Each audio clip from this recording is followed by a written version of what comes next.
എന്നോട് ഇന്ന് എൻ്റെ ഒരു സുഹൃത്ത് പറഞ്ഞു, മുജാഹിദുകൾ പറയുന്നു പേരോട് പ്രസംഗിച്ചാൽ അവിടെ ഞങ്ങൾ വളരും. ഞാനതിൻ്റെ മറുപടി മുമ്പ് പറഞ്ഞിട്ടുണ്ട്. അങ്ങനെയാണെങ്കിൽ മുജാഹിദ് സ്റ്റേജിലൊക്കെ എന്നെ അവർ ക്ഷണിക്കുകയല്ലേ വേണ്ടത്? എനിക്ക് അവരെന്നെ സ്റ്റേജ് ഒരുക്കി തരേണ്ടത്. എന്നാൽ കൊടുങ്ങല്ലൂരിൽ പോയി ചോദിക്കൂ, ഇന്ത്യ രാജ്യത്തെ ഒന്നാമത്തെ പള്ളിയിൽ നിങ്ങൾ ഖുതുബ പരിഭാഷ നടപ്പാക്കിയില്ലേ? അല്ലാഹുവിന്റെ തൗഫീഖ് കൊണ്ട് ഞാൻ അവിടെ പോയി പ്രസംഗിച്ചു. അവിടെ അറബിയിൽ തന്നെ ഖുതുബ ഓതുന്ന സാഹചര്യം അല്ലാഹു ഉണ്ടാക്കി തന്നില്ലേ? ഞാനത് അഹങ്കാരമായി പറയുന്നില്ല. ഇമാം ഗസാലി റളിയല്ലാഹു അൻഹു പറഞ്ഞിട്ടുണ്ട്, പുസ്തകത്തിലൂടെ ഇഴഞ്ഞു നീങ്ങുന്ന ഉറുമ്പ്, ആ ഉറുമ്പിന് ചിലപ്പോൾ നിബ്ബാണ് എഴുതുന്നത് എന്ന് തോന്നും. നിബ്ബല്ല, അതിന്റെ പിന്നിൽ പേനയുണ്ട്, പേനയുടെ പിന്നിൽ കൈയുണ്ട്, കൈയിന്റെ പിന്നിൽ മനുഷ്യനുണ്ട്, മനുഷ്യന്റെ പിന്നിൽ അല്ലാഹു ഉണ്ട്. അത് അല്ലാഹുവാണ് ചെയ്തത്. ഞാൻ പറഞ്ഞു വന്നത്, സുന്നത്ത് ജമാഅത്തിന്റെ ആശയം പറഞ്ഞാൽ അതിന് ഫലമുണ്ടാവുകയില്ലെന്ന് വല്ലവരും പറയുന്നുവെങ്കിൽ അവൻ അല്ലാഹുവിന്റെ ദീനിന്റെ വിരോധിയാണെന്ന് ലോകം മനസ്സിലാക്കണം എന്ന് മാത്രം ഞാൻ ഓർമ്മപ്പെടുത്തുകയാണ്. സഹോദരന്മാര്, ഇവിടെ ദീൻ നശിപ്പിക്കാൻ വേണ്ടി വരുന്ന മൗലവി, ഈ നാദാപുരത്ത് കഴിഞ്ഞുപോയ മർഹൂം കീഴന ഉസ്താദ്, അല്ലാഹു അവിടുത്തെ ഖബർ സന്തോഷത്തിലാക്കട്ടെ, ശംസുൽ ഉലമ ഖുത്ബി മുഹമ്മദ് മുസ്ലിയാർ നവറല്ലാഹു മർഖദഹു, അതുപോലെ തർക്കണ്ടി അബ്ദുറഹ്മാൻ മുസ്ലിയാർ നവറല്ലാഹു മർഖദഹു, അങ്ങനെ തുടങ്ങിയുള്ള പ്രഗത്ഭരായ പണ്ഡിതന്മാർ, ഇവിടെ കഴിഞ്ഞുപോയ ഔലിയാക്കൾ, ആരിഫീങ്ങൾ,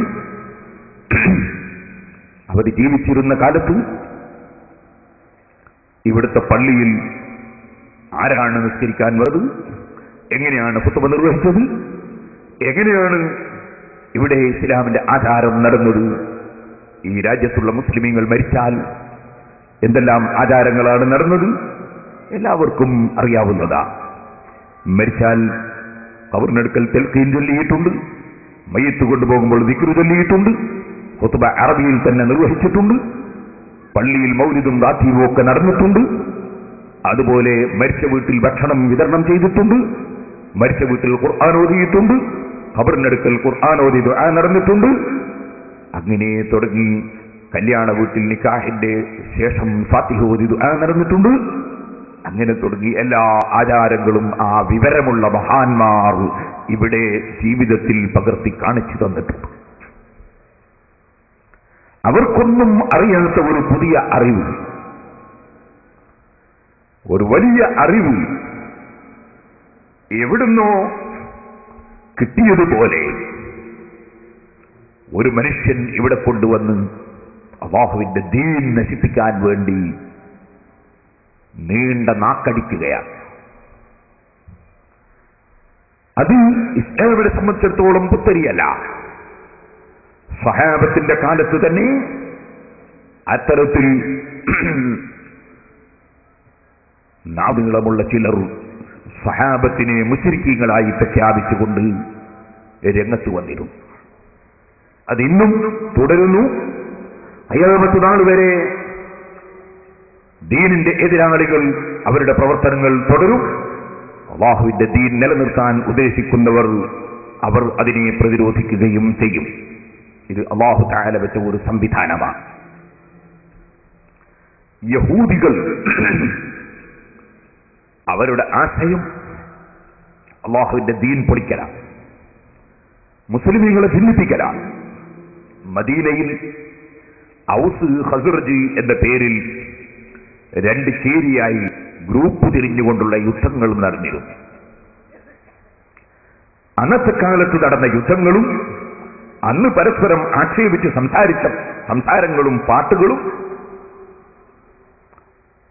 സഹാബത്തിന്റെ ഇടയിൽ വീണ്ടും ഭിന്നത ഉണ്ടാക്കാൻ വേണ്ടി യഹൂദികൾ എടുത്തിട്ടിരുന്നു.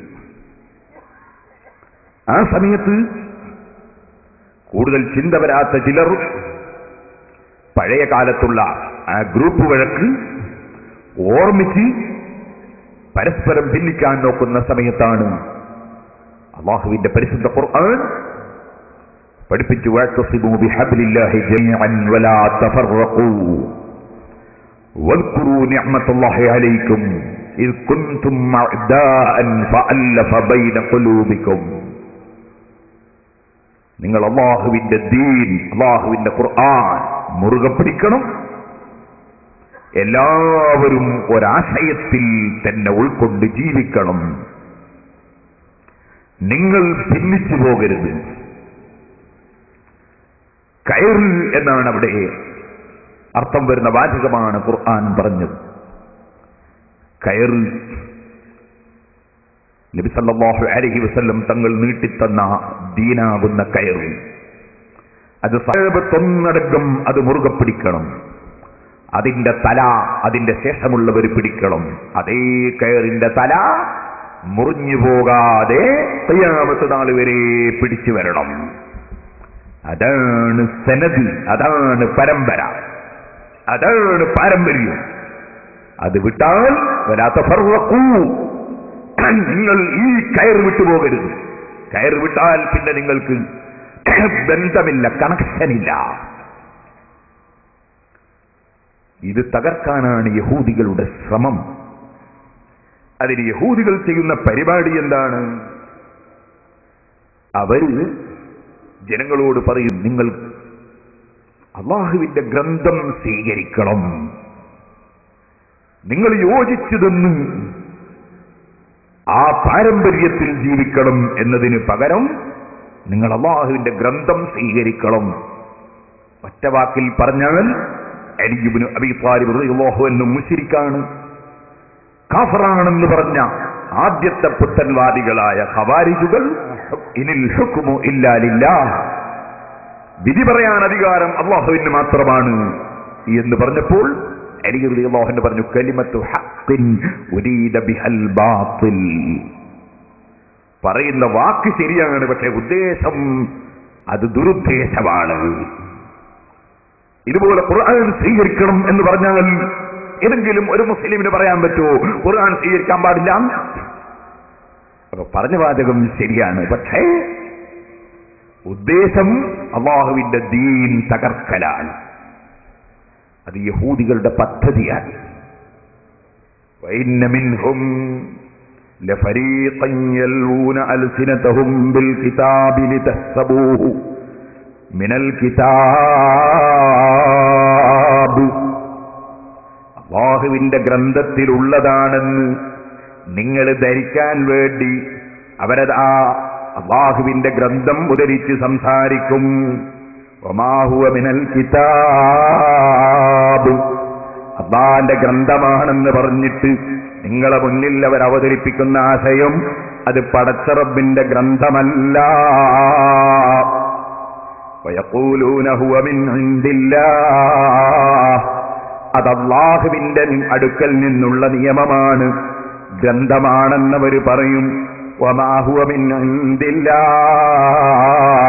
അത് അല്ലാഹുവിങ്കൽ നിന്ന് വന്ന ആശയമേ അല്ല, പടച്ചവന്റെ ഗ്രന്ഥമല്ല. വയഖൂലൂന അലല്ലാഹിൽ കദിബ വഹും യഅലമൂൻ, മനഃപൂർവ്വം അറിഞ്ഞുകൊണ്ട് പടച്ചവന്റെ ഗ്രന്ഥത്തിന്റെ പേരിൽ അവർ കള്ളം പറയുകയാണ് നബിയേ. അല്ലാഹുവിന്റെ ഗ്രന്ഥമാണ് എന്ന് പറഞ്ഞ് അവതരിപ്പിക്കും, പക്ഷേ അല്ലാഹുവിന്റെ ഗ്രന്ഥത്തിലുള്ളതും അവർ പറയുന്നതും തമ്മിൽ യാതൊരു ബന്ധവും ഇല്ല. ഇത് യഹൂദികളുടെ സ്വഭാവമാണെന്ന് ഖുർആൻ നമ്മെ പഠിപ്പിക്കുന്നു. അല്ലാഹുവിന്റെ പേരിൽ കള്ളം പറയും. ഈ കക്ഷികളെ അനുസരിച്ചാൽ പഴച്ചു പോകും. അല്ലാഹുവിന്റെ ഗ്രന്ഥത്തിലേക്ക് ആണ് അവർ വിളിക്കുക നാവ് കൊണ്ട്, പക്ഷേ ഉദ്ദേശം ദുരുദ്ദേശം. അവരെ സംബന്ധിച്ച് ഖുർആൻ പറഞ്ഞു, ഈ വിഷയം പഠിപ്പിച്ചുകൊണ്ട് പറഞ്ഞു, യാ അയ്യുഹല്ലദീന ആമനൂ, ഓ മുഅ്മിനീങ്ങളെ, ഇൻ തുതീഉ ഫരീഖം മിനല്ലദീന ഊതുൽ കിതാബ്, ആ ഗ്രന്ഥം നൽകപ്പെട്ടിട്ട് ആ ഗ്രന്ഥം തിരിമറി നടത്തുന്ന കക്ഷികൾ, ആ കക്ഷികളെ നിങ്ങൾ വഴിപ്പെട്ട് കഴിഞ്ഞാൽ യറുദ്ദൂകും ബഅദ ഈമാനിക്കും, നിങ്ങൾക്ക് ഈമാൻ കിട്ടിയതിന് ശേഷം നിങ്ങളെ അവർ തിരിച്ചു കൊണ്ടുപോകും കാഫിരീൻ, അവിശ്വാസികളായി തിരിച്ചു കൊണ്ടുപോകും. നിങ്ങൾ ആദ്യം മുഅ്മിനീങ്ങളാണ്, പിന്നെ നിങ്ങളെ ഈമാൻ നശിച്ച് നിങ്ങൾ കുഫറിലേക്ക് നീങ്ങുന്നു. അത് ഈ ജൂതന്മാരെ പദ്ധതിയാണെന്ന് ഖുർആൻ വ്യക്തമായി പഠിപ്പിക്കുന്നു.